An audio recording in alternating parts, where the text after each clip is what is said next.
No intro. This is the intro right now. This is it. We're live. It's like when you turn into a podcast and they're so cool that they don't even know that they're live. Cool. Yeah, I'll just wait for you to introduce the show then. Seems unprofessional. Yeah, definitely leave the bathroom open. I think the bathroom rocks, right? I mean, having the private bathroom at work is pretty sick.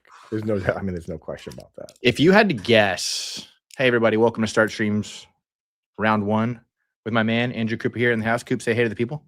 What's up, everybody? How we doing today? We're doing so good. So give or take, how many times in a single day do you think you piss? Dude, you know what? The number just keeps going up and up and up. Man. It does continue. It really does. It really Velocity. does. I mean, I'll tell you, dude, here's the crazy thing. I went to a movie with our friend Meat Mansion, right? And yeah, zoom way in like that, dude. Can I even fix mine now? Yeah, so I went to a movie with Meat Mansion. Bro, we go out, we get bourbons, we get beers. 3-hour movie. Eggnog, yeah, of course, eggnog. 3-hour movie. Dude, this kid doesn't piss one time during the movie. He doesn't leave to go to the bathroom is what happens, he's got to piss. That's unacceptable. No, dude, okay, and you're ready for this, though? To the point where I notice, because I obviously went like twice.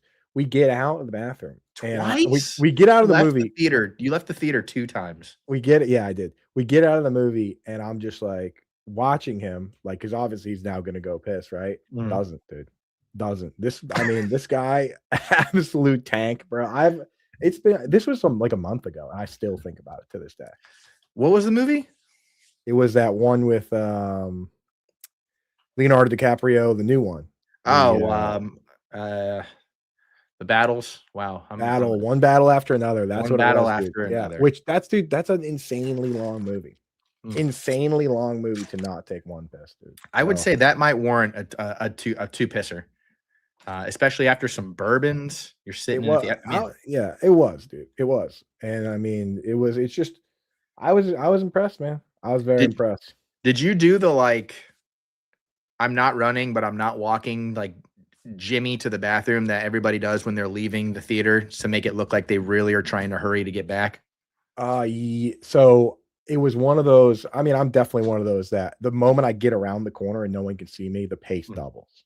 Right? Sure. You got to have a little swag. When you're walking in a movie theater, you got to, even when you're with your boys, you got to be walking like, oh, I'm on a date. I'm doing something special. So yeah, it was a bit of a saunter. And then it turned into a sprint, and then we got back in time. I don't think I missed much.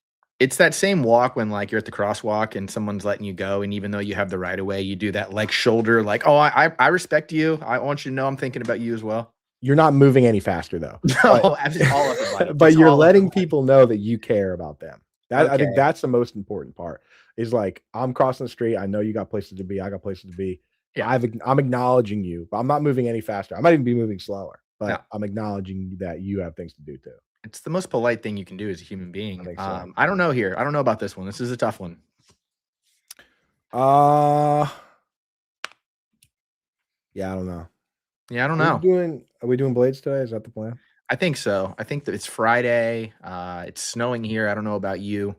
I just don't feel like I'm ready for the people to see me. I want to see them. That's why I love doing these streams. Why I love hopping on with you. It's why I love, going to the Fantasy Football Expo. But I don't know about this one. I just don't know. Yeah, I think we're gonna catch wind. We'll catch an upswing at some point, I think, during the show. I think we're going to be able to answer some of these questions as we move along. Sure. It is eggnog season, which makes Fridays tough. Fridays are tough. What is eggnog again? It's I don't want to know. I don't want to know. Please don't tell me. It's one of those ones where it's I know there's probably actual eggs in there. I'm hoping not, though. What gets me? It's the word nog.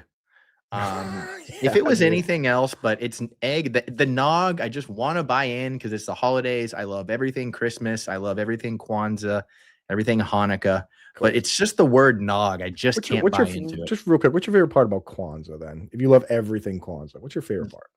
The consistency. They just every year they roll it out. They're still going. They haven't missed one by my count.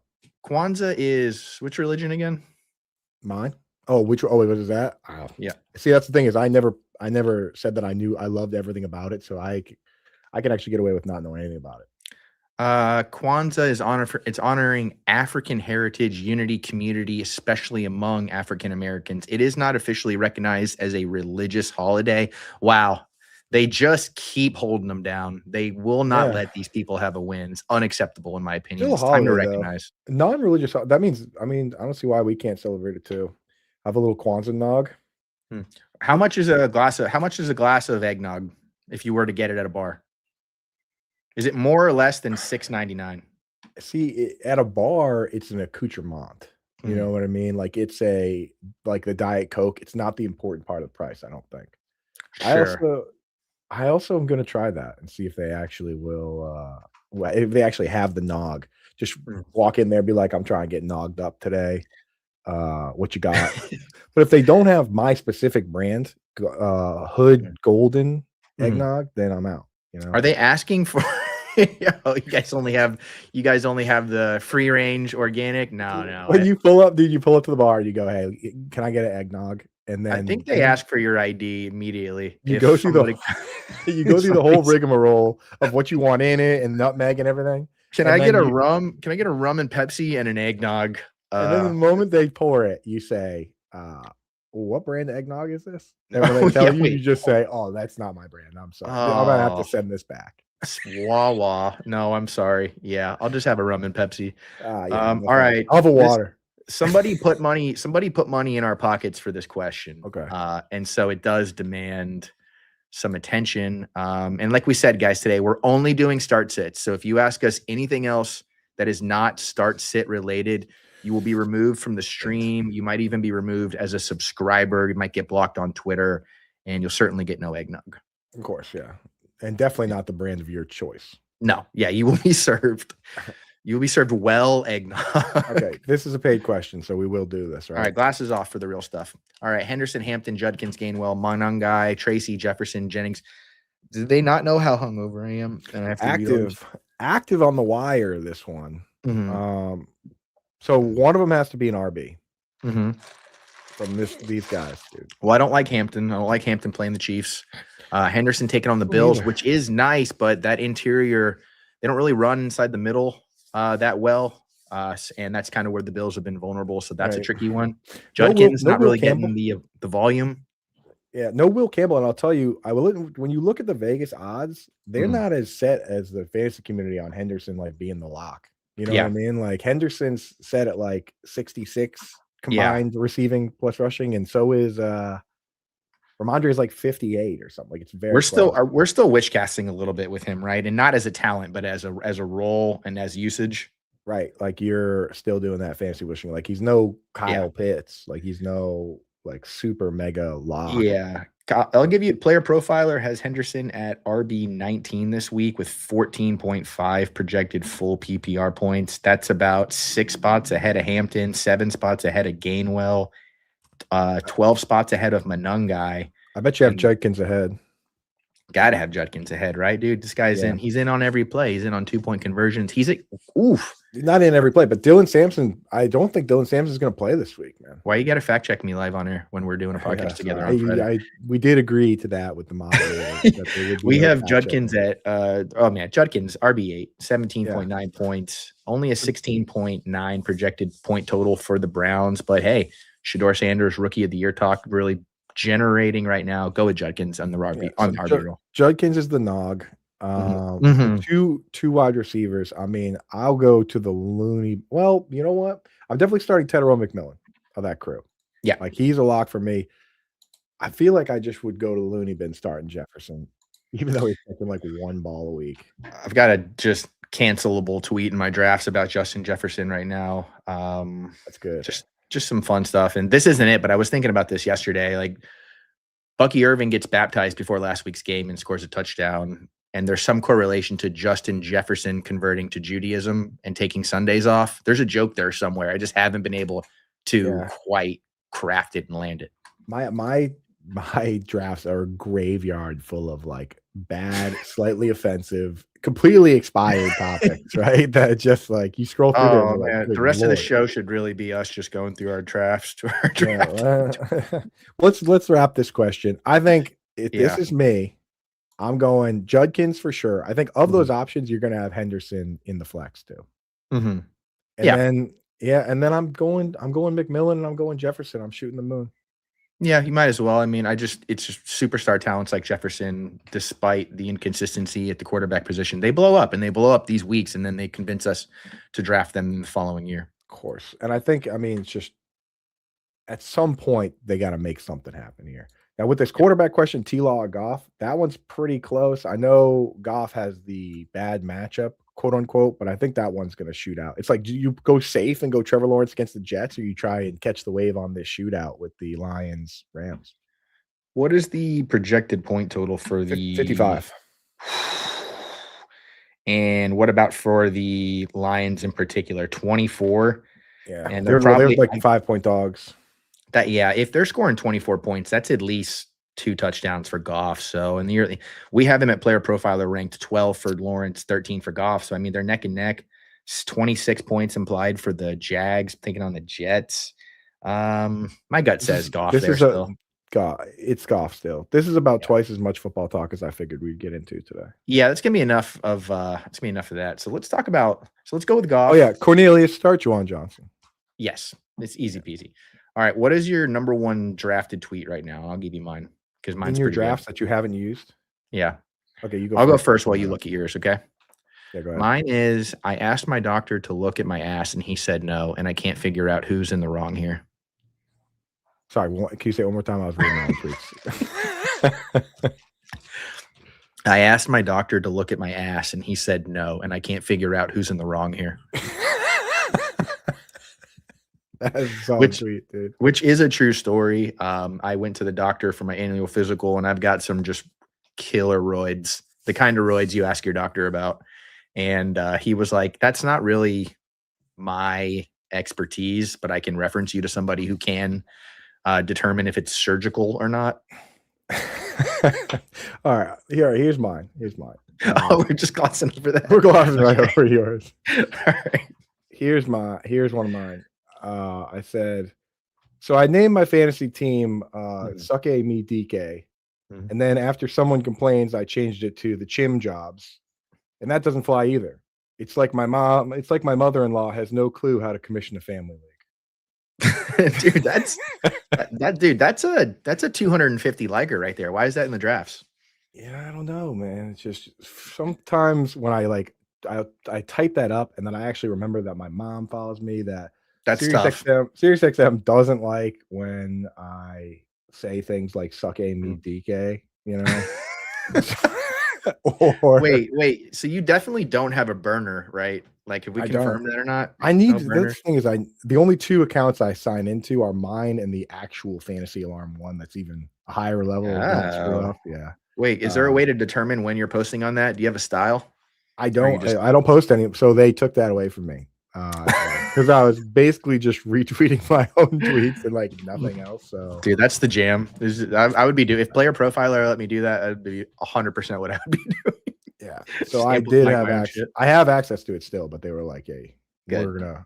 It also is running those type accounts, man. That's work, dude. Like it really Yeah, it is. is. All right. You know. I don't know about this one. This one's tough.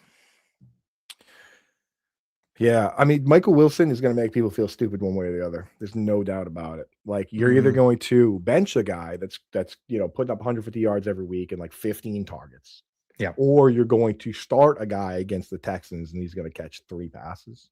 So that's what scares me there. Is there anything more predictable than a 3-point game from Michael Wilson when he's been so good and it's the fantasy playoffs and everybody needs him to perform and it's absolutely no fault of his own? And it's the worst possible matchup. It's absolutely brutal matchup. What I'm doing in my leagues is I'm just shutting my eyes and I'm starting him. I think here's the thing. He's going to get 10 targets one way or the other. They're not going to just not throw to him because they got nobody else, right? Like Xavier Weaver, dude, come on. Andre Bocelli, the blind tenor. It's just there's no there's no one else to go to. So I Dude, think he's great shout out on Bocelli. That is actually, God bless her. I know she's not watching because she's taking care of the kiddo. It's my wife's Christmas present as I'm taking her to go see Bocelli really in Nashville. Yeah, we're gonna go have a little. Her sister's gonna watch the kiddo, and we're gonna go have a nice little taking her to a little Michelin star restaurant, and then taking her to go see Bocelli. We're a gonna get after it. star. Boston got our first star restaurant, dude. But dude, What? what's that gonna cost? Is that gonna cost like $1,000? I looked Uh, up because I like some of the classical music, dude. mm. When you look up what the cost on those are, it's insane, bro. Is that not insane to go to that? Oh, no, it's like one of the worst decisions I could have financially made of an entire year, dude. If I might have to reach out to my loan officer and try to get that mortgage refinanced if rates keep dropping and just to be able to cover the cost of this. Dude, all concerts are absurd. We're going to see Oh, it's a joke. we're going to see Raffi, the Canadian kids music guy. You never heard of Raffi? I thought that was gonna be significantly different than what you just said, so I have not heard of that. We haven't gotten into it. We're pretty granola in our household. You don't see the TV on often if it's not foosball. It's music, bro. It's music. Yeah, but I'm sure you don't put it on, like, YouTube? No, we just play it like with well, I guess you put it on YouTube, but it's on our Google Home thing, so it's not like you can really see it. Gotcha. Okay, Yeah. cool. Your kid's not listening to music yet, dude? I think you should probably start some of that. We got, like, the little books where he presses the button and they sing to him and stuff, so he's jamming. He also loves disco, he loves EDM. We're Okay. raising him right. Yeah, okay, smart. Yeah. Perfect. What I mean, I don't even know what other music there is. There's a Bocelli, Jelly for sure. Kwanzaa music. Kwanzaa music. It's it's Jamie, really what's going on? Jamie's popping right now. Jamie's blowing up. We got several from Jamie. He wants to know start Hurts or Stafford. I don't know about this one. Did we even answer the last one? Yeah, I think we said Michael Wilson's going to have a tough game, so that feels right. Start Michael Wilson. Yeah, start Michael Wilson and start DK Metcalf. Just go for upside. I mean, it's the playoffs. Can't hold anything back now. Can't hold anything back now. Last game of the season. Mhm. Michael Wilson, Tet, Wandale, pick 2. I don't know about this one. This is tough. Wandale, man. If it was full PPR, I'd be like, yeah, dude, get that little bugger in there. Where do you think my guy Evan Ringler has Wandale Robinson ranked this week in full PPR? Evan? Mm-hmm. In full PPR? Probably full like PPR. He's probably projected 13.4 full PPR points with only 25 implied points in total for the New York Giants. Where do you think that sits in the sounds rankings? like he has him ranked too low. It's possible. He's 20. What's him like 20? 17. Okay, that's not bad. I No, mean, dude, against Washington, Wandale, I'd start Wandale and Ted here. I think like Michael Wilson.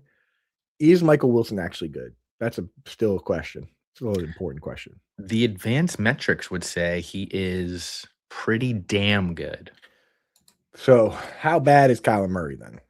That's the real question. Real like, bad. This guy's been around for a while, playing 99% of the snaps in these games, doing jack shit. I always wonder what it's like for these guys because, like, it's one thing when you're in the season and maybe you're not on social media or watching TV as much, even though somebody Kyler's age probably is. But to just sit out all season and not only watch somebody cement your finality with Arizona, but to watch everybody be like, yeah, this guy sucked.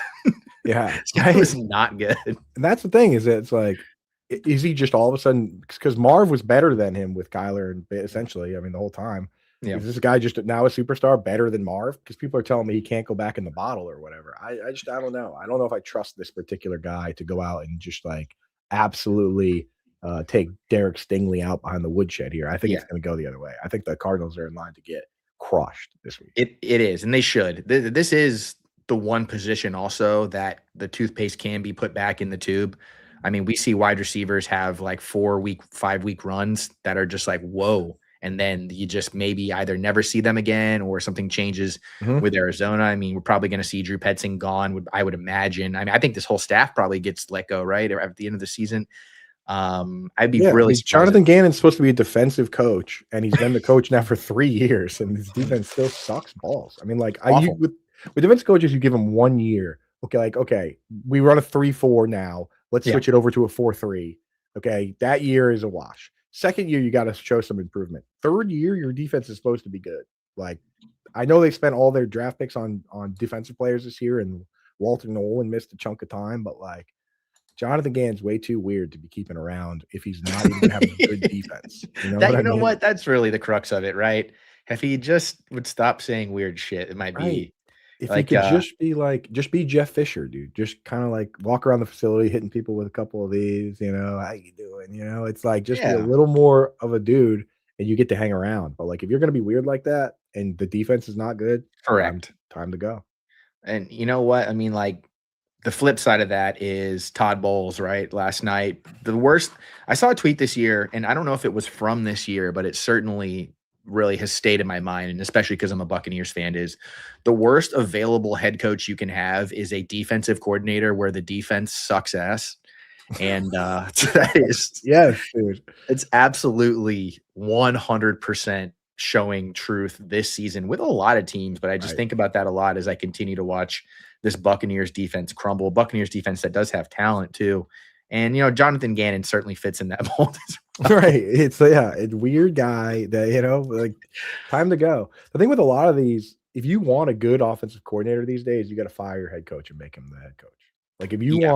if you want Clint Kubiak to come to your team and fix it the Hmm. way he did the Seahawks, you got to make him the head coach, right? So, and I'd be willing to do that with a lot of these teams. Jonathan What Gannon, is what is Pete Carroll? He skews defense, or I know he's a CEO type, but what is his specialty? he's just a gum chewing, butt flapping scooter boy, heck of a guy, dude. You know what I mean? I wouldn't. He's definitely the guy that just is like, don't even worry about it.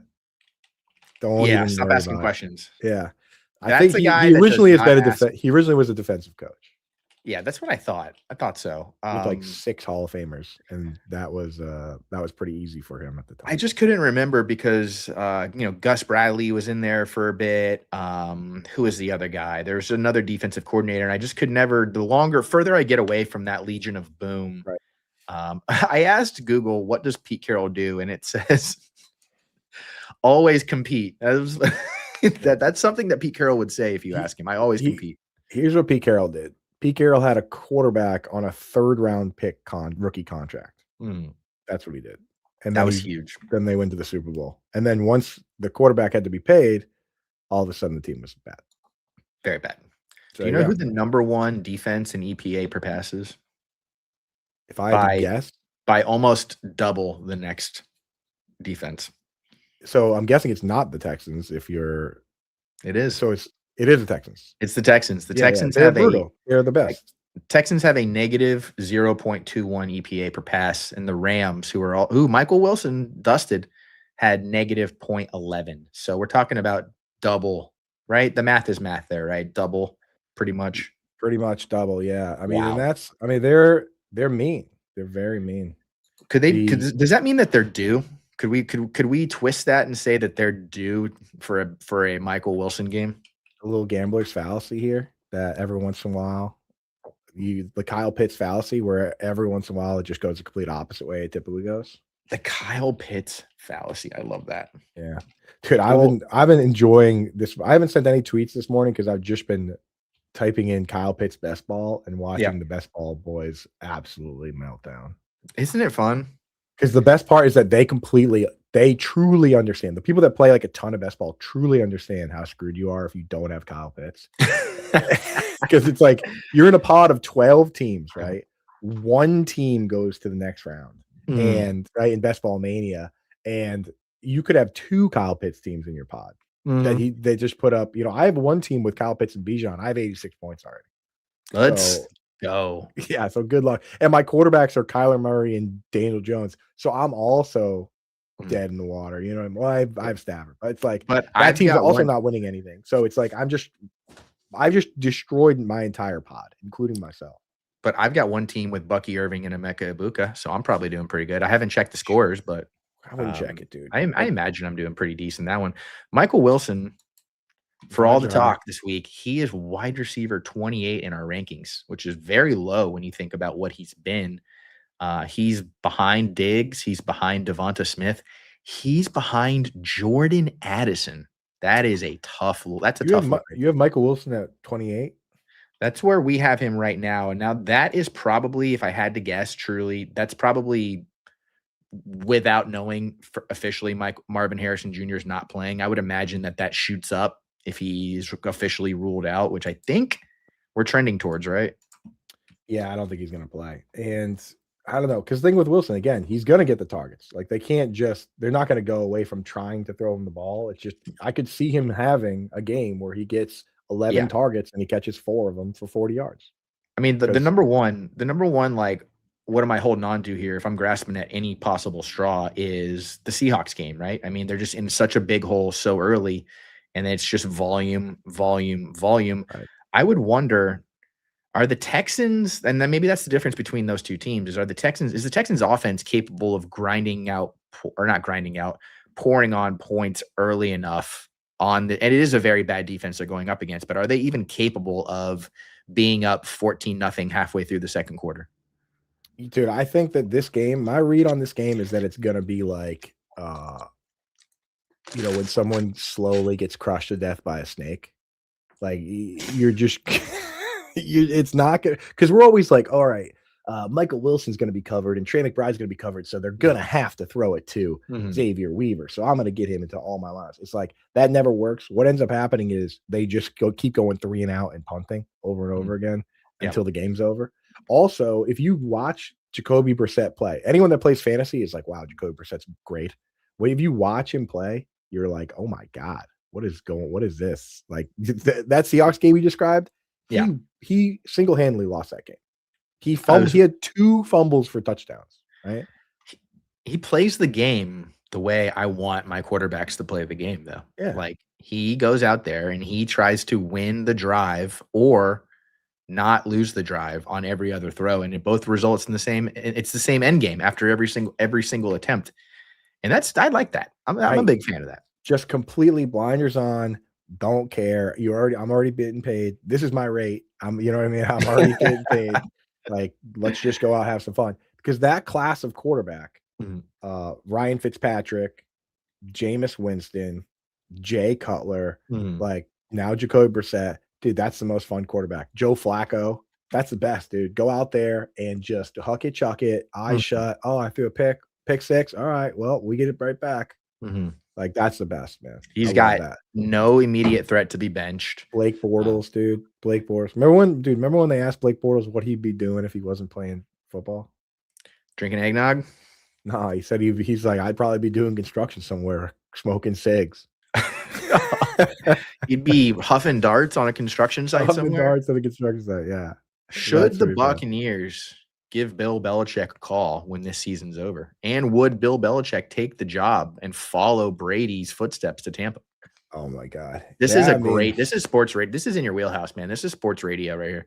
Yeah. I mean, that is the most high leverage move, right? Because it's like you just go and be like, oh yeah, anybody can come down here and do this. But also, if he blew it, then everyone's like, well, Brady did it, and then he did it and face planted. So it's high risk, man. I don't know. Belichick's kind of gone off the deep end, but I will say this. I feel like no one's saying this part of it, that like if my grandpa had, 7 Super Bowls and was dating a 24-year-old cheerleader, I'd kill him. I'd kill him with high fives. Like that is that is like the cool. I mean, like, what do you want this guy to do, man? Like, he's already rich. He's already famous. He's Hall of Famer. It's like, we're going to punish this guy for, for going out and having a hot girlfriend. I mean, I don't know. I think that every single thing he's done since leaving the Patriots has been the coolest thing I've ever seen in my life. And I mean that from just pure honesty. All the Pablo Torre stuff that came out, I was just watching it like, yes. He's doing it, and not a lot of people have the leverage to do it, and he does. Right. Yeah, he's got tens of millions of dollars to spare. People are like, oh yeah, he's losing all this money. He's like, he's got money. He's got plenty of money. It's like, can't take it with you, like, so good for him. Well, I was thinking, the Falcons last night, Buccaneers up 28-14 fourth quarter. I'm thinking like Falcons really went with Raheem Morris over Bill Belichick, and you're seeing how bad of an idea that was. And then they come back and win, and they're going to convince themselves going into next year that, he's going to be able to do it. And I don't think Raheem Morris is built to be a head coach, but I'm just looking at that going, could Bill Belichick and Kirk Cousins, would that have been fireworks? Oh my god, that would have been a nightmare, dude. I just picture Kirk Cousins as a guy that doesn't take any kind of constructive criticism in any way. No, that was one of his things in like the Netflix doc, which I can't believe he got to be on twice, where he's just like, he's got a lot of notes, man. He's got a lot of notes, man. Can you imagine having him as like a co-host of a show? He would Oh, just, no way, dude. dude, just No 4 way. a.m. voicemail memos. Boiling steaks, just kinda Mm. doing I mean, that guy. But I don't know about this one. This one's tough.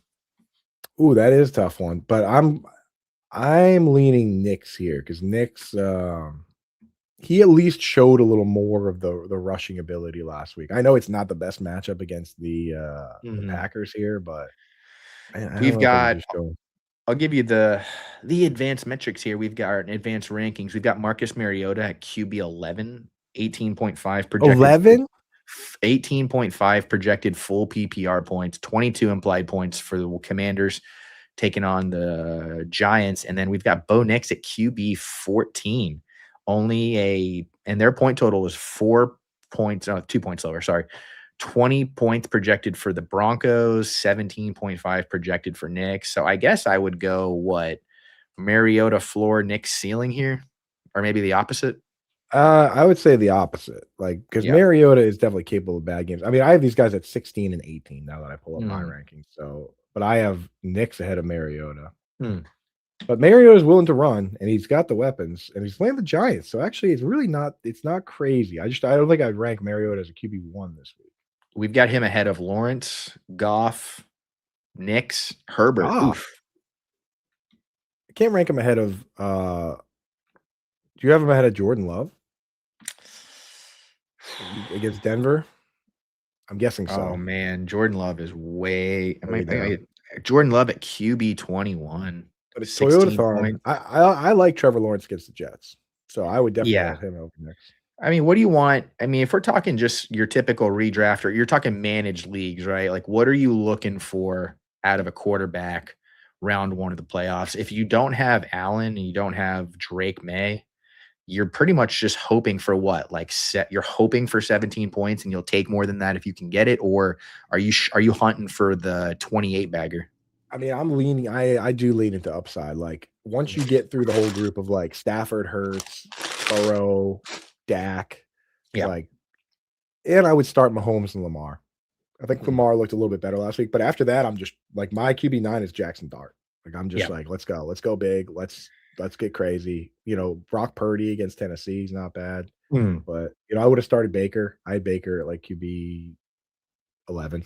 Yeah, I So think Baker had a nice game, I think, right? He was quarterback 16 for us in the rankings. And I think with a lot of that crew too, it's like anyone from QB 14 to like 20 is kind of like you're ranking them at their floor. And then they have a good shot of punching up to like quarterback 8, quarterback 6. I know I started in my big leagues, I've got Dak, Mahomes, and Drake May is kind of like that's been my triumphant. It's been very good for me this year. So I haven't done a lot of I haven't had to play the quarterback carousel game, so I don't know what it's like vibes wise from like starting Goff week to week, starting Bo Nix week to week, starting Justin Herbert week to week. I just haven't ridden that wave. I've been pretty fortunate this year, as you can oh, tell. yeah, like Herbert, dude, that's been a roller coaster. I started Daniel Jones in the league last week. That was real Mm. sick. I got tricked. I got tricked. Someone dropped him, and I was like, so I had Sam Darnold in there who played well, but I was like, you know what? Let's go with Jones. That was Oh, great. that's So so it's lame. cool That though because it sucks. was it was just a league where I needed to win to get in, and it was $10,000 to charity for the winning team and 5,000 to the charity of my choice, and it's a Yeah, 12-team league. So yeah, that was good. Shout out to man. the Stacked League. Yeah, that was good. So, but I'll tell you, the biggest thing for start sits for me, uh, like in most weeks, it's all data, right? I use the data and all that stuff. It's really not a lot of heart, but in playoffs, I do add one tiebreaker. The Mm. tiebreaker is that I look at my lineup and I say, if I lose because I started player X, Mhm. is that going to bother me for the next 9 months? Ooh, it's such a good year for that right Right? now. It is a Isn't gonna premium bother year. me. Like, if that's why Justin Jefferson ends up winning some of these tiebreakers, because I'm like, if I'm gonna make the playoffs, if I'm gonna Mhm. win this league, I need Yeah. Justin Jefferson to be Justin Jefferson. And if I bench Justin Jefferson and he goes off, then my season ends. And that's the last thing I'm thinking about for a long time. Mm. That's gonna hurt. So like for me, I'm trying not to I'm trying not to screw up in most cases. Now, if you win against Kyle Pitts, then now you just got to shoot for the moon with all your matchups. So Indeed. and we can Now, hit on some of these start sits. I see people they kind of want us yeah, to we've answer we've them. got a couple. You got Rico Dowdle or DeAndre Swift. Nah, You know what's it's a nice matchup for Rico. I think he's probably going to get, the early down work and maybe some goal line work.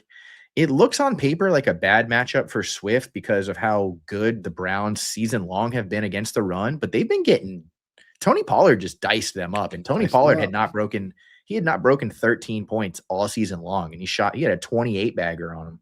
Yeah, it kind of flipped for the Browns at some point where they're letting up the fewest pass yards per game of any team. Mhm. Uh, I'm still gonna go Swift. I Yeah. worry Rico Dowdle is perhaps the worst pass blocking back in the entire league. Oh no.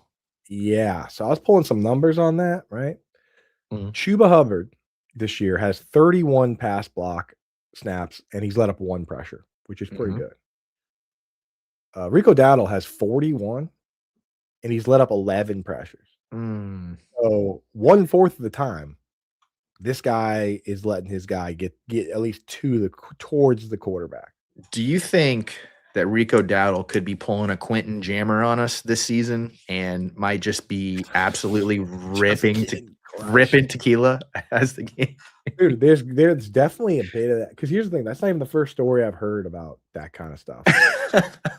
I somebody rest in I know what peace. Somebody was I want to talk saying, a lot about Me and Sean Taylor ripped 2 shots for every game." I want to talk about this. So let's give him the rankings here real quick. I've got Swift at RB 22 and Dowdle at RB 29. So definitely Swift there. Me too. And then he's talking Jackson or Purdy. If that's Lamar Jackson, I'm definitely taking Lamar. Me too. Uh, he's probably not talking about Jackson Dart, or he would have spelled it differently, but He would definitely have. taking Lamar there. You'd be Um, surprised, dude. I'm he, not none of I our cannot, subscribers have figured out how to spell Travion. I cannot even imagine being blackout drunk on a football field, on an NFL football field. I mean, I'm probably not Any blackout drunk, but so drunk that you came clean about it 10 years later. right, like, but at that stage, you must be just drunk, like, all the time. Yeah, like it's Yeah, your base mode of operation. right. I mean, that's what they were saying about, like, Josh Gordon, dude, said he was, like, Mhm, on, like, painkillers and just kinda, mhm, like, torching people. I mean, Ricky mhm. Williams well, somebody listened to Ricky Williams describe being high, because he's like, "Yeah, dude, I was just, like, totally floating." It's like, "Yeah." Like, "Yeah, that's how that works." That's Yeah, no, that's the intended effect, Ricky. Yeah, we We get we've all that been part. there. Yeah, I think many of us are familiar with that part, but it's the other part that we like, the running for your life part that Dude, is who was in Quentin Jammer's division? Who was in the Chargers division as a running back in 2011? So that would have been like what? Jamal Charles, who was running for the Raiders then? That wasn't McFadden, right? McFadden was yeah, no, it probably was. I'm just trying to think of like being relatively drunk that it affects my performance on the field, and then Darren McFadden running full speed at me and how I might react in such a situation. Yeah, if it's I guess it depends what you're drinking, dude. Like, That's a good point. If you're if you're nogging it drinking up, whiskey, yeah, if you're drinking eggnog, dude, if you're drinking nog, you're gonna be like, "Let's go." You know what I but mean? You're laying that's lumber, dude. probably what these guys should be doing, right? Because you don't if someone has eggnog breath, I wouldn't have meant be like, "Oh, that guy's been drinking." But if someone has tequila and you're on the field with them and you get tackled by them, Imagine you just take one of the guys, you're just throwing up eggnog all over the field, dude. this guy's a Like, competitor. I feel like if you're drinking, like, martinis, you're making a lot of business decisions, right? Just, like, Yeah. diving out of the way. Nah. Nah, So not this play. it was not exactly a banner year for the AFC West as far as rushing that year goes. We have Let me Ryan guess. Math. What year was it? What year was it? 2011 is when he said he was going through the divorce and drinking a lot before, during, and after every game. So we've got Ryan Matthews No, making no, his no, really let me guess. oh, sorry. Okay, so that's the Chargers. I wouldn't have guessed Ryan Matthews. Okay. For the is it this it probably is, Jamal Charles, no? Or is it post? Let's see here. Come here, Dick. Where did you go? It would have to be, or was before Jamal Charles? So the Chiefs must have had an injury that year because they did not have a high leading rusher. Might have been an injury year for him. Ooh, you might not guess this one because I'm pretty sure he was a backup. Was it Charkandrick West? Jackie Battle. Jackie Battle, dude. No Yeah. way. I never would have guessed that. Thomas Jones at 4-7 was their second leading rusher. Yeah, I think I remember that. Jamal had to have gotten hurt that year pretty early on, if I'm not mistaken. Can you guess? Ooh, the Raiders was not Darren McFadden. This is a fun one. Was it 2011 Raiders? Mhm. He had 977 yards, 3.8 yards per carry. Oh boy. He was sandwiched between Matt Forte and Adrian Peterson at the 17th most rushing yards. For the 2011 Raiders. Yeah. Oh man. Louisville grad. That doesn't help me one bit. Michael Bush. I don't even guess. Yeah, Michael Bush. Wow. Michael Bush. And then we've got one more fun. Tim Tebow was number 2 for the Broncos at 660 yards. This was Tebow Mania. Who was number 1 for the Broncos? A throwback name, 1,199 yards, 4 rushing touchdowns. Wow. This guy was on his second team. Was it CJ? Was it second team? Second team, graduated from a university in the state of Florida. If I had to phrase it like that, or else it might give it away. Okay.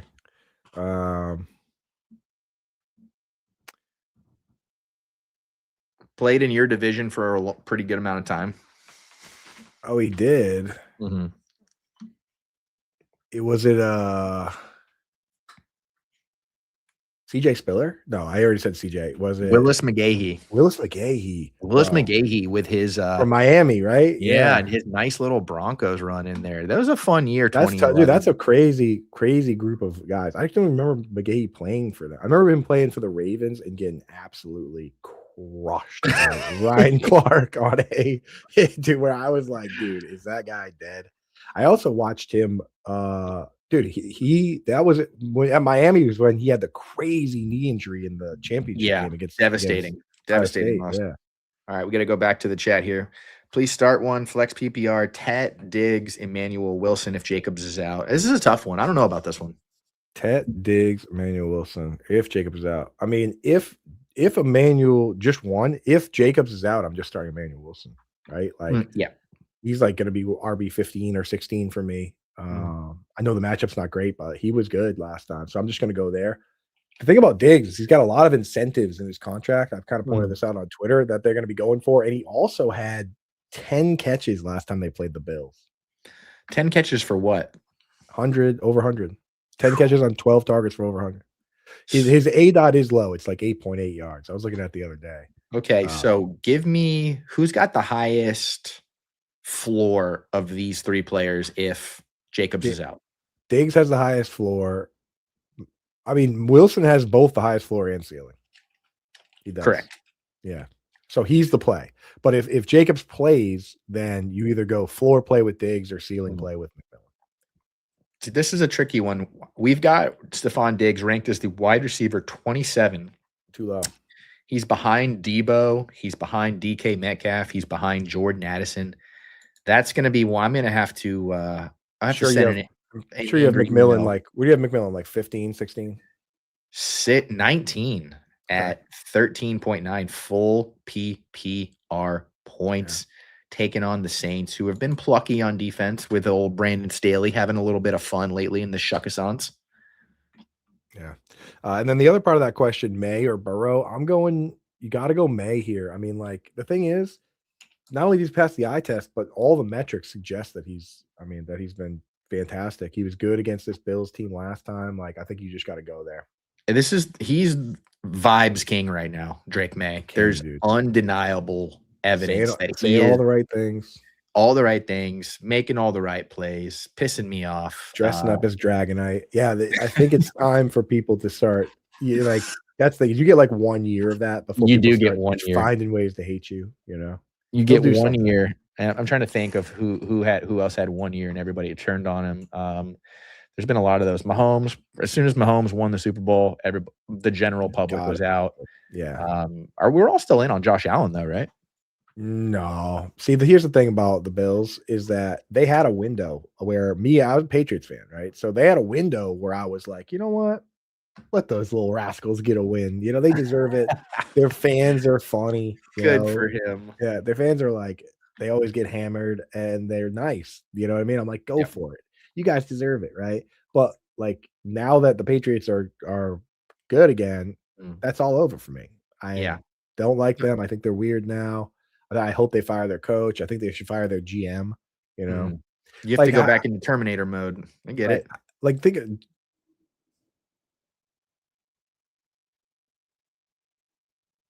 I lose you? I didn't get it. Okay. There. I think, but like Brandon Bean, I mean, like he has had every opportunity to build that team around Yeah. Allen. He screwed it up. Like people were like, oh, they used a first round pick on Kincaid. They used a second round pick on Keon Yeah. Coleman. The Rams are just like, yeah, we'll take Devontae Adams if nobody Mhm. wants him. Like they're paying Josh Palmer $36 million. Yeah. Like obviously that guy is not doing his job. No, I'll hold on. Give me 1 second. Brandon Bean fired. You can explain that Terminator joke? Oh, great. See, this is exactly why I don't do shows with Chuck Bass. Because you end up, he said, make some Terminator joke, you don't get it, and his feelings get hurt. Now you're here on the live stream by yourself. I can't even put any questions up on the screen. So here, why don't we go through the chat here and let's name all our favorite stocking stuffers to get our wives because I actually could really use a couple. I mean, it's already the 12th. So chat, why don't you hit me with a couple stocking stuffers here? What do you guys think? Chapstick? No, no start sits. I'm thinking like bath bombs. What do you guys usually do for that kind of stuff? Hit me up in the chat here. Here, we'll even do some start sits while we wait for Chuck to come back. All right, here he is. Oh, sorry. I had to give an autograph real quick. Yeah, good. That's smart. Did you ever figure out what that Terminator joke even meant? Me? I asked ChatGPT and it just kept talking about Pete Carroll always competing, so I was not able to get anywhere from it. I had a chat. What did it say about Pete Carroll? Always competes. Yeah, he is a competitor. All right, let's hit some Mahomes dart. Mm-hmm. Hold on, we got to go in order here. I'm a chat purist. That's hey good. there, T-Law versus Jets, Purdy versus Titans. Are you buying this Liam Cohen experiment in Jacksonville? I like it. I think it's going to pan out. Again, that's one where you need more than 1 year to build it. He actually, you rarely see this, but he actually took the shortcut of just being like, Christian Kirk, leave, Evan Engram, you're done. Like usually coaches kind of let those guys hang around when they don't fit the scheme. So I like that he moved on here, but I'm still going Purdy against the Titans. Titans secondary is not what it was, right? Correct. Jerry Snee got hurt. Roger McCreary got hurt. Jalen Amore Davis got hurt. They released Andre Diggs. They got a rookie, Kevin Winston Jr. from Penn State. He's a safety, and they're like, you're just going to play nickel corner now, dude. Yeah. And he's never played that. His very first game, nickel corner, Chuck. 158.3 passer rating when targeted. Let's go. That's ideal. That's exactly ideal. And 7 targets all caught.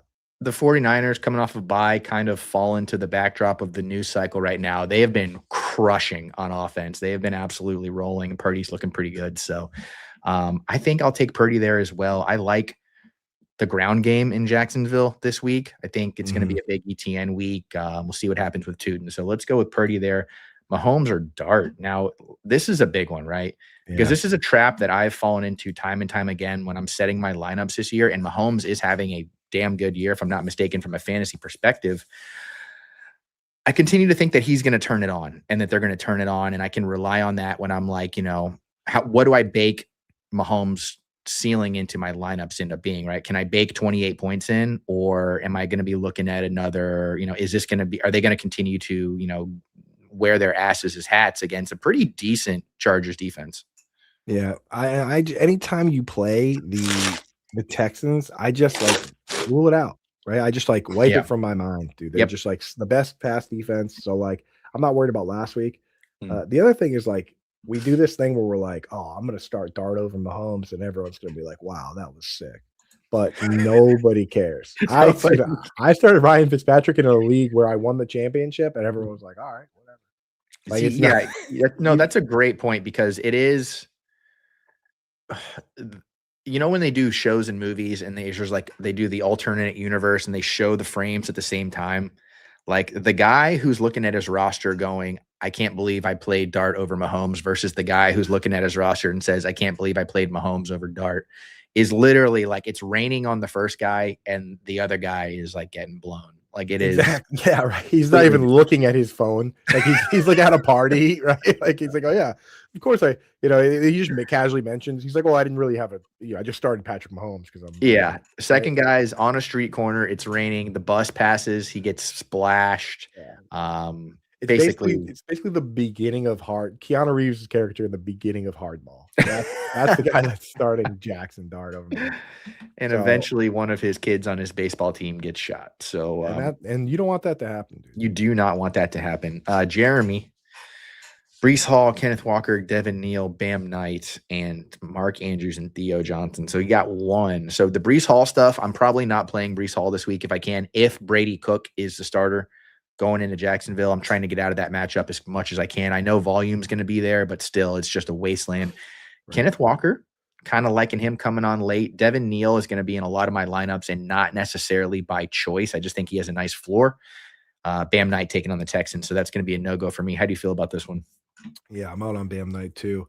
I think I just bite the bullet on Brees Hall, as crazy as that sounds. Because take the volume. Because what happens is I go to myself and I say, "Oh, Devin Neal's going to get the volume," right? And then I go, "Oh, I'll just start Devin Neal." Then I'm like, "Wait a second, Devin Neal's on the Saints."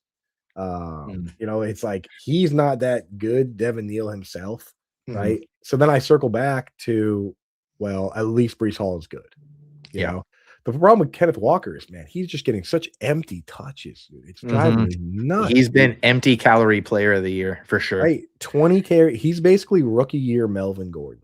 We're like, getting all these touches between the 20s, and then Danny Woodhead comes in for some reason to be the goal line back, dude. Yeah. And his mom won't wear his jersey until he scores a touchdown. It's just that's Kenneth Walker right now. We've got Kenneth Walker at RB 28, and that's 13 points.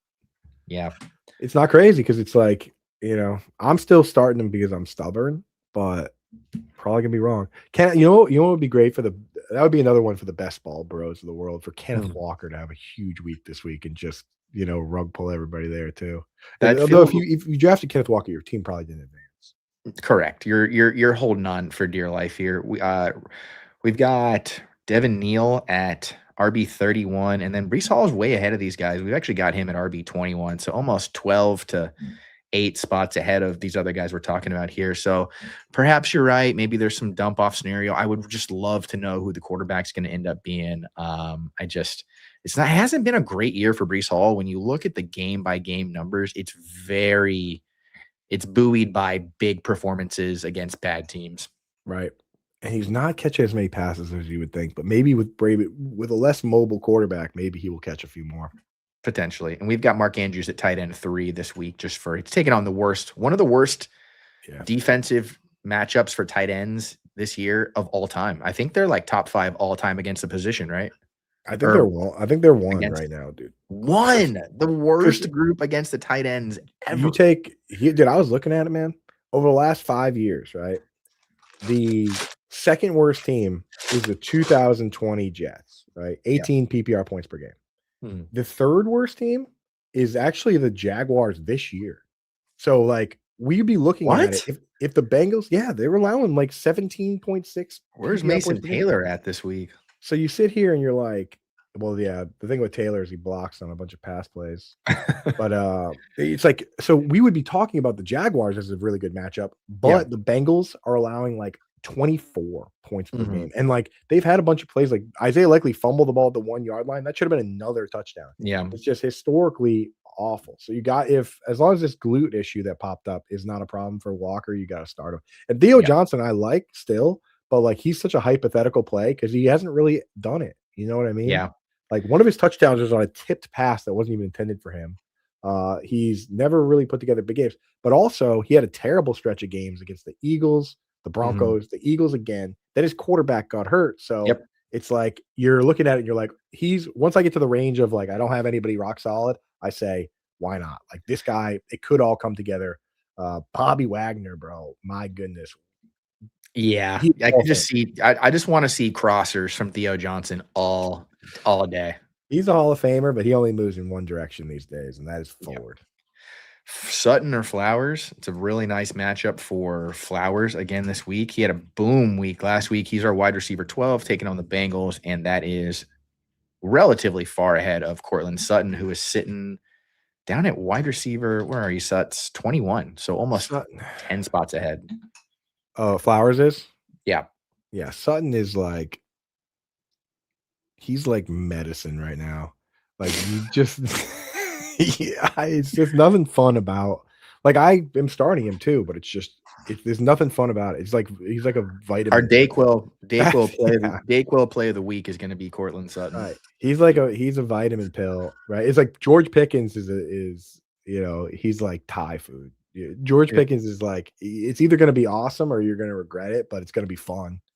In Can you that moment. imagine sitting around the boardroom at VIX and being like, guys, you know how we got NyQuil? Well, we've got another product that we can sell. And I'll tell you what it is right now.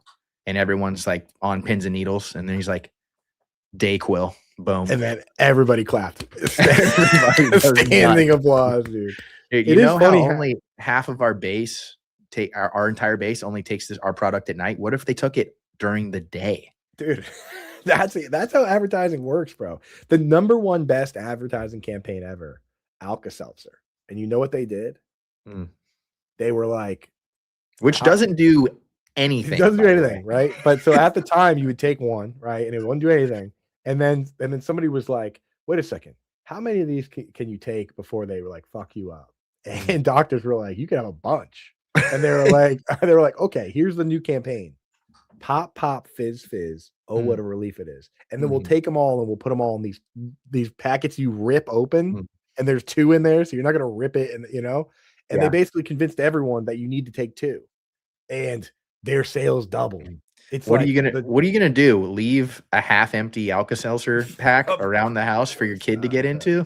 No, of course way. You're not. taking Well, he can use as many as he wants because they do nothing. So it's like, but like that, dude, they say that's the best, or at least my marketing teacher in college. So that's the number one best advertising campaign all time. I'm getting mad thinking about how ineffective Alka-Seltzer is. It's really never.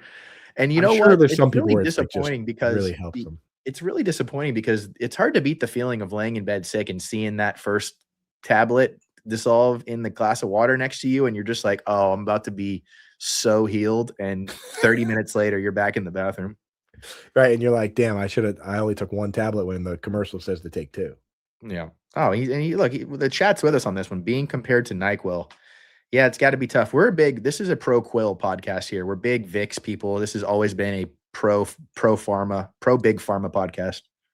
Yeah, well, for sure, dude. I mean, that's been sponsored by Alka-Seltzer. Well, actually, I don't think they'd be happy with our campaign here, but there's no such thing as bad press. But you don't think that, but that's what I wonder about these companies, because we're getting to the generation now where it's like the new kids are coming in and they're kind of like, no, what if we leaned into the fact that we're kind of not liked, and we're just gonna like, we're gonna play the black hat. We're gonna play like we like being made fun of. We're like, who's the mayor of New York now that really ran that, like Zamani, Mamdani. He just like new camp. It's time for a fresh breath of advertising, and I think Big Pharma is the next one to fall. Yeah, I think we should get into like go to NyQuil and be like, how about this? You run a negative campaign. We're gonna talk so much shit about all of your products. Right. It worked for Cracker Barrel. It did. They're like, just kidding. It's like, dude, they got a lot of press from that. Well, here's the thing with Sutton. Last 3 games, 62 yards, 62 yards, 59 yards. Right? That's a side dish guy. Yeah, that is kind of like, what do you take your NyQuil with? Some people take it with 7-Up. Some people take it with water. Yeah. Ginger ale, yeah. So maybe put in the ginger ale, downplay him. That's really fizzy. Yeah, I think you're supposed to just put it in water. I don't know if I've ever had it. Everybody's got strong values and principles until they're sick and they're in the drug aisle in Walgreens, and it's time to legitimately take your medicine. I know that everything that I stand on falls apart when I fall one level below my main baseline. Yeah, there is something great about being, like, terribly sick and knowing that something's gonna make you feel a little better, you Yeah. know? There's something nice about that, Yeah, you know? I'm due. I haven't been sick in a long time, so I'm sure it's coming. Let's rip off a few more of these real quick. We already covered that one. CJ Stroud, Jordan Love, or Marcus Mariota. I'm Dude, it's probably already going. noon, what the heck? I know. We'll hotspot this one. You got Stroud. I kind of like Stroud in this one. I think Mariota's ability to have a crappy game will really piss me off. I think Stroud's at least going to give me a baseline of like 12 to 13. Taking on that Cardinals defense, which is like we talked about top the show, very bad. How do you feel about that one? Yeah, I'm with you on Stroud. I think, I just wanna see them use Jaden Higgins more, but Please. they have decent weapons, and Nico, at least it's not a defense that could just take Nico away. So I'm with Yeah. you. Dak or Dart. Probably still going Dak here. Yeah. Against the Yeah, Vikings? yeah, Sure. Dak feels good. We're keep posting it. Cardinals backfield, no thank you. Big no, huge no, actually, like a devastating no. Yeah. Like, you're obviously, if you have Bam Knight, keep him in your back pocket in case you need him, Mm, but it's like you don't wanna start him against the Texans. That's the best yeah, defense in the league, right? Like, and some then they players, you're right. You want to Bogart even if you're not yeah, playing them. From and the thing is you might actually use them if you make it to week 17 and you have some sort of injuries, they play the Mhm. Bengals, Yeah, so that could be on the table for you. sure. That's a good way to look at it. Reed, Gadsden, Mechie, Malik, Washington. I mean, just go read, right? You have to go Reed, right? Because all these guys have similar floor, but none of them have the ceiling that Reed I'll potentially. I tell mean, you what, 4 for 78 and a touchdown isn't play here. I have no proof of this. I don't think Gadsden's fully healthy. I think this is gonna be one Yeah. of those ones where after the season, they are like, "Oh, yeah, by the way, he got hit right on the knee." And then they were like, "Oh, he hurt his knee." And then they came out and they were like, "Oh, it's just a contusion or whatever." Like, but since that moment, he has been dog water. I And think we need to get the breathalyzers out to LA or to LA, man, because Quentin Jammer maybe watching the Chargers is what inspired him to come clean I'll with. tell you, their tight end coach, Mm, uh, Andy Bischoff, was mm. Darren Waller's tight end coach when he was in Baltimore. Oh, So so the Netflix documentary is already it's it's already already in happening, yeah. pre-production. Okay, I get it. Yeah. But Mason I Taylor wonder ruled if out. Gadsden's actually hurt. Mason Mason Taylor Taylor ruled got out. Appreciate that. Thank you, Alex. oh, Stone Smart Week. Oh, could be Let's time, dude. Nobody, dude. go. It's times like this that I think I'm glad that this is an upper body podcast only. Um, yes, yes. Marv was ruled out. There we go. It's Yeah. Michael Wilson. Oh man, nobody's ever had 7 points more than Michael Wilson is about to have. Yeah, Mason Taylor is ruled out. Mm, Okay, because people have been messing with us in our chat, just mhm. little things too. Like, they'll be like, "Oh, it's Bijan's birthday today. He's gonna Mm. go off." And they're like, "Oh, hell yeah." We talk about it for 15 minutes, and then somebody else in the chat is like, "Dude, his birthday was in August." Like, just like, really derailing the show, so, like, I always double check now. It's like, What's yes, the date for this upcoming? It's the 14th, right? Have we looked at the international holiday schedule for what holidays are on Sunday, December 14th? I feel like December is really backloaded on the holidays. It is, but I'm looking for like, International Oh, Dayquil like Day the or weird something like holidays that. one? Yeah. Okay, we've got Worldwide Candle Lighting Day, It says it's uh, Monkey's Day. Free Shipping Day, Monkey Day, good find. We've got National Bouillabaisse Day. Wow. Roasted Chestnuts Day, National Biscuits and Gravy What is Day. bouillabaisse? Oh, dude, we should have hit the Reddit for this one. National Screwdriver Day. Is that like the tool, or are we talking about vodka and orange juice here? Is there a, subreddit that's just about screwdrivers? There is. Gotta be. There has to be. Make sure you guys are getting over to the Chuck Bass subreddit as well. All kinds of fun stuff going on over there. It's actually Stone Smart's birthday on Sunday. Don't check. We can trust. We It appreciate that. This is. is You know this what? guy's. I remember that. That's right. Everybody get Stone Smart in your lineups. Can you imagine Brady Cook to Stone Smart? Can you even fathom? Yeah, I'm fired up. I've gotten DMs from Stone Smart's mom. Mm. Uh, that's pretty sweet. She's like, "Thanks for the support." Yeah, we appreciate all of your hard work. How do you feel about the Patriots backfield? Want to put Henderson, but could replace him with Flowers, Pittman, or Marks? I'm probably staying away from Pittman this week in particular. I do like Marks, but I would love to check the injury designation going into Sunday. And then Flowers is just a fun play. So Henderson Flowers is what it comes down to. Yeah, I mean, I'm with you on that. Like Pittman, you gotta stay away from, unfortunately, just Mm, circumstances. But I'm going Henderson, I think. I mean, yeah. we know it's a split backfield. We know that Mondre is gonna get some of the ground and pound type work, Mhm. but I think this is just gonna be one of those ones where they end up having to throw it a decent amount and lean on Yep. their best players. And he's at this stage, it's obvious that he's one of their best players. So I'm going there. Yeah. I think with Flowers that you run into that's really scary is that Flowers has never been bad, Yeah. right? Like he's never been a Ever. bad player. What happens is the game script gets away from him, Mm, right? not this week. Derrick Henry sometimes has 30 carries in these games. Yeah. It could happen against the Bengals. Like, you never know. You Yeah. never know. I oftentimes you see the second matchup for offenses. You get counterpunched, right? Like the Bills got rocked by the Patriots the first time, and usually you get a good counterpunch going into round two. But with Mike Vrabel and with Josh McDaniels and with the way that Drake May is playing, I actually feel pretty good about their ability to parry whatever counterpunch the Bills even try to throw at them, because I'm not even sure how capable they are from an injury standpoint, from a scheme standpoint. I just think the Patriots are built to last. Yeah, the Bills, the Bills are gonna be throwing the kitchen sink this week though, Mm, right? Because if they lose, that's the division. The yeah, division's over if the Patriots win. So if the Bills have any trick plays or any yeah. special like, oh, today we're gonna run 4 tight ends, we've been saving this, like that's Mm. gonna come out this week, which Yeah, scares there's me as a Patriots fan. I wouldn't bet on the Patriots to win, but I would bet on this game to be fun. Yeah, there's like 3 possible scenarios, right? Like, the Patriots train rolls on, and they put up a ton of points and pull the game out, and that probably benefits Henderson. The opposite happens to where the Bills, like you said, unload the sink, and then that benefits Henderson as well, because you're probably talking about more obvious passing situations to keep up. And the third one is that they just, the Patriots grind out like a 17-14 win or vice versa, and it's a lot of ugly football. So you're talking about 2 out of the 3 scenarios there more than You're likely are alright, having yeah. a decent game from our boy. Yeah, that's why I like guys like Henderson because and same thing with like to the higher version of it is Devon Achane and Gibbs Yeah, because you can't game script out Devon Achane. If they're yeah, winning, he's running a ton. If they're yeah, losing, he's basically playing slot wide receiver. yeah, and you're seeing, Quinshon Judkins pay the price for things like that. You're seeing Ashton Genty pay the price for things like that. A lot of guys are struggling in that scenario. So I do feel good. We're looking at an hour and 7 minutes. Should we call this bad boy? Yeah, I do gotta jump. Anybody have Yeah. any last minute? I asked the chat. You left me up on the screen, which is insane thing for a host to do, but it's also very funny.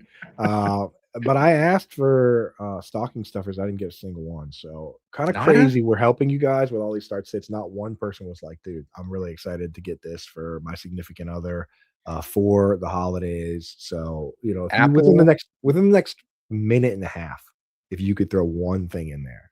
Apple Watch wristband. She never Killer. wears her Apple Watch, dude. But that's not your fault.